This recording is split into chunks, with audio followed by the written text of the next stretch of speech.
नमस्ते।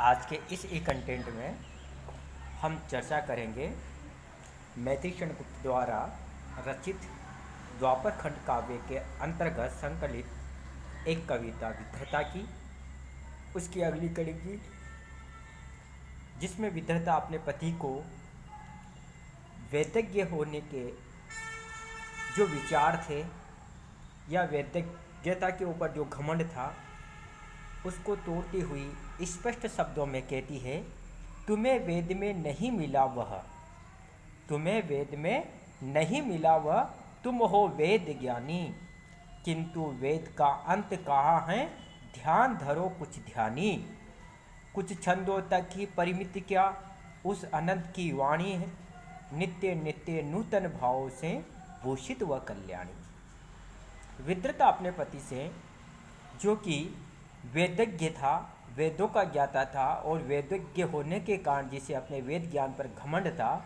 उस अपने पति को मूल परंपरा का परित्याग करने के लिए निर्देश देने का काम इस पद्यांश के माध्यम से करती है।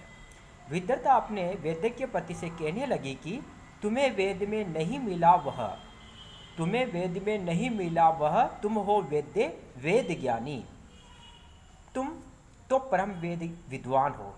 क्या तुम्हें वेदों का अनुशीलन करते रहने पर, पठन पाठन करते रहने पर, अध्ययन करते रहने पर, आत्मसात करते रहने पर भी वह अर्थात श्री कृष्ण का परमात्म स्वरूप नहीं ज्ञात हुआ?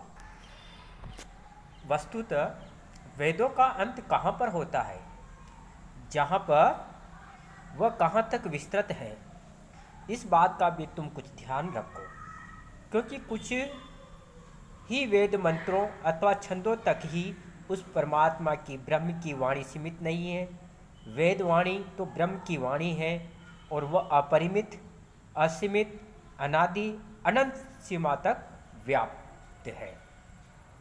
वह सृष्टि का कल्याण करने वाली वाणी प्रतिदिन नए नए भाव से भूषित होती रहती है, आभूषित होती रहती है, इसलिए उसका पार पाना अथवा उसकी एता बतलाना असंभव है।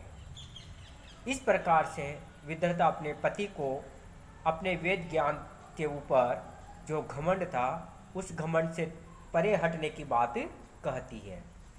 आगे विद्रता कहती है, नित्य नई अपनी रचनाएं, नित्य नई अपनी रचनाएं रचता है वह सृष्टा, देश देश में काल काल में है मंत्रों के दृष्टा।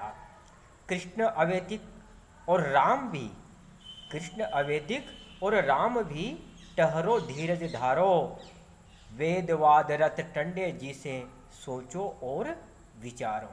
विद्रता परमात्मा की सर्वव्यापकता, श्री कृष्ण को, भगवान श्री राम को परमात्मा का अवतार तथा वैदिक पशु बलि आदि की ओर संकेत कर यथार्थ चिंतन करने के लिए कहती है।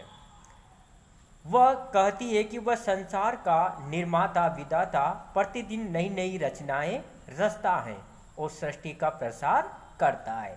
नित्य नई अपनी रचनाएं रचता है वह सृष्टा, वह सृष्टा है नित्य अर्थात प्रतिदिन नई नई रचनाओं का निर्माण करता है और अपनी सृष्टि का भी प्रसार करता रहता है। देश देश में काल काल में है मंत्रों के दृष्टा, वह परमात्मा ही प्रत्येक काल और प्रत्येक देश या स्थान पर वैदिक मंत्रों का दृष्टा भी है। इसलिए परमात्मा के साक्षात अवतार कृष्ण और राम अवैदिक अर्थात वेद परंपराओं को न मानने वाले कैसे हो सकते हैं।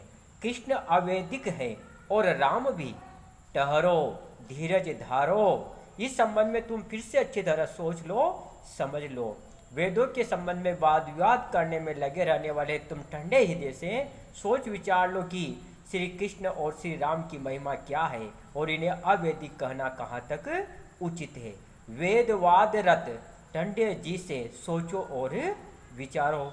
आप भगवान श्री कृष्ण को, भगवान राम को अवैदिक मानते हो, लेकिन हे वेदज्ञ ब्राह्मण, आप ठंडे दिमाग से, ठंडे हृदय से, आत्मज्ञान से इस बात को सोचिए कि भगवान राम और कृष्ण अवैदिक नहीं है, अपितु वेदों की सृष्टि भी इन्हीं के द्वारा हुई है।